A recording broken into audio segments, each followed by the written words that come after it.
Hey, what's up, guys? Jesse Jardine with Thrash Lifting here again. So today we're going to talk about something that I find to be pretty important, and that is self-talk. How you talk to yourself, your own thoughts, what you think about most. Because at the end of the day, thought becomes reality. You create your own reality. And if you think that's gay, maybe you're gay. But in all seriousness, self-talk is one of the most crippling things, especially when it comes to your own self-image. So self-image was a term that came out in like 1960. There's this one book I'm really interested in called Psycho-Cybernetics.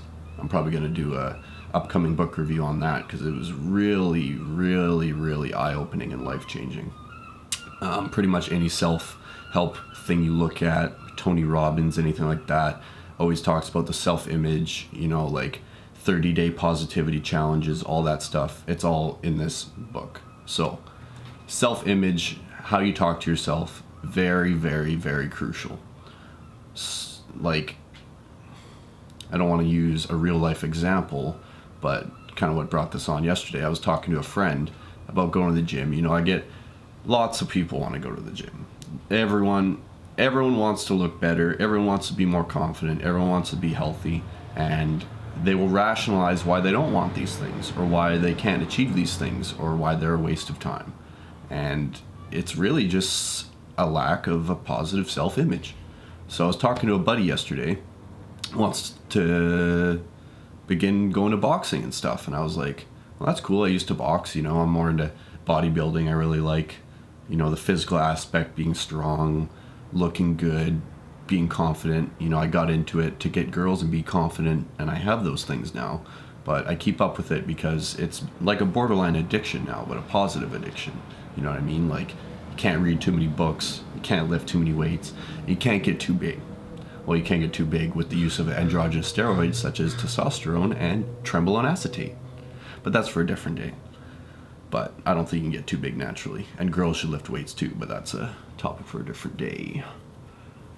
Anyways, so we got onto the topic of weightlifting. And I was like, well, why don't you come to the gym with me more? And he's like, I don't get the same thing that you get from the gym. Like that, I don't get all the aggression out. And I'm like, well, I think you probably could. And he's like, well, I don't have the dedication that you do. And I was like, well, I wasn't always dedicated like that. I've been doing this for almost 7 years at this point. If you don't count the boxing and all the stuff I was doing before that, it's something you build over time. As far as I'm concerned, I finally got my diet to a point where it's actually good. Like 280 grams of protein a day. I'm apparently supposed to eat 380. I'm not quite there yet. That's fact. But we'll see about that. But anyways, I was like, what do you mean? You're not dedicated enough. He's like, I just don't have the dedication that you have. And I was like, but you want to do boxing? And he's like, yeah, but you don't need as much dedication for that. And I'm like, you need dedication and commitment in anything you do. And to talk to yourself and actually verbalize into the universe that you don't have the confidence to do these things, or the determination, that's going to become true. That's real now. You made it real.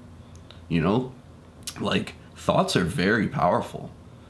Like, if all you think about all day is like what you can't do and your failures, that's all that you're gonna get, and it's all that your brain's gonna do. Your brain is a mechanism. You have to program it with positive things. If you're always like questioning what you can do and second guessing things, and when you're about to go to a new job interview or try a new task and all you think about is the possibility of failing and your past failures, you're gonna fail. Why would you not fail? Think about it. Your brain is a mechanism. You got to give it the correct coordinates. You got to give it something to shoot at. Your subconscious mind is very susceptible to thought, to your conscious thought. Like, if you have something you want to figure out, you can program your brain and say, I want this end game goal, figure it out, what I need to do to get there. And you could take a nap and your subconscious brain will figure it out. That's actually what Einstein did. You know what I mean? Like, he never knew that there was, like, he didn't know the mathematical formula. Like, people always say, well, he's no Einstein. Einstein wasn't an Einstein either. Einstein was a fucking idiot. He didn't know anything about math. He would get other people to figure out these complex problems for him. You know? Coffee break.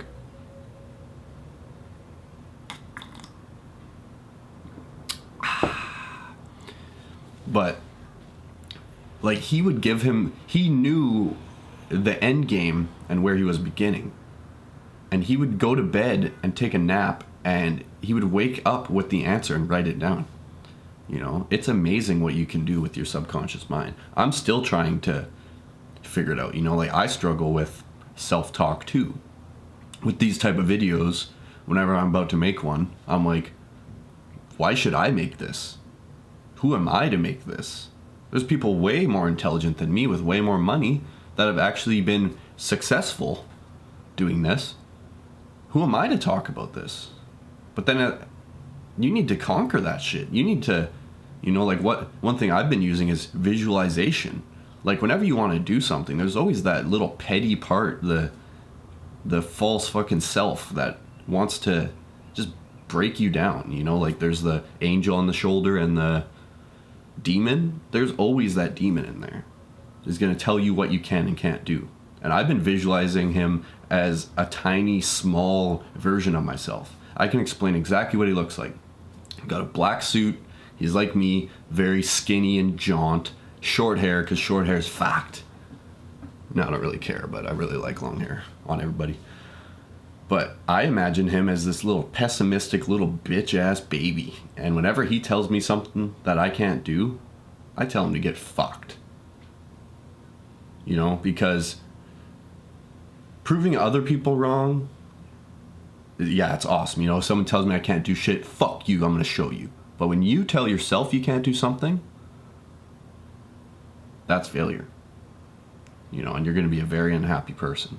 So be very careful of how you talk to yourself, and definitely reframe things. I've been trying to do a thing and get rid of this negative unconsciousness that just permeates through my thoughts on certain days. You know what I mean? Like, I'm not a perfect guy. I'm definitely not a saint. I don't think anyone is. But whenever those negative thoughts come in my head, I've been actually out loud saying, cancel. Cancel. Fuck that shit. And if you do it enough, your brain actually gets away from that. You know, like, if I start judging someone or I look down on someone, one of the hardest things is going to the gym and not, like, looking around at everyone and what everyone's doing wrong, or there's a guy bigger than me and I'm like, oh, well, blah, blah, blah, you know, because that can be used for positivity too. I want to get to that next level, and you see someone at that level, so you want to get to that. But to not look down on, you know, like, dummies just, like, throwing weights around, being loud, like, they're trapped in their ego, they're trapped in their own mind, and they probably have a really negative self-image of themselves. So, you know, you just got to do you at the end of the day. You can't worry about what everyone else is doing. You can't worry about everyone else's opinions. No one wants to see you succeed. Everyone wants to see you fail, and that's fucked. You know what I mean? Like, there's enough resources out there for everyone to be happy and for everyone to make everything count. So, at the end of the day, be very careful how you talk to yourself. Reframe that shit. And when you hear that little voice in the back of your head telling you can't do something, really think about it. Is it right? Is it a fact that you can't do it? Or is it an opinion? That's very, very good thing to get into. Whenever you have a thought, is it a fact?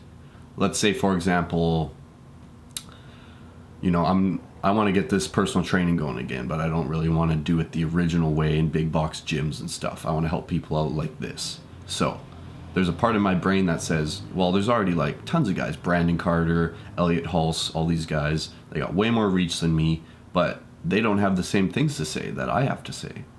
So there's a part of my brain that says, well, you're never going to be as good as them. No one's ever going to care what you have to say. Is that a fact or an opinion? That's an opinion. Know what I mean? The fact is not there. probably give a better example, but hey, this off the collar stuff with no cuts. But if you do like cuts, here's some. No, I'm not really cut yet. Anyways, Jesse Jardine, Thrash Lifting. Thanks for stopping by.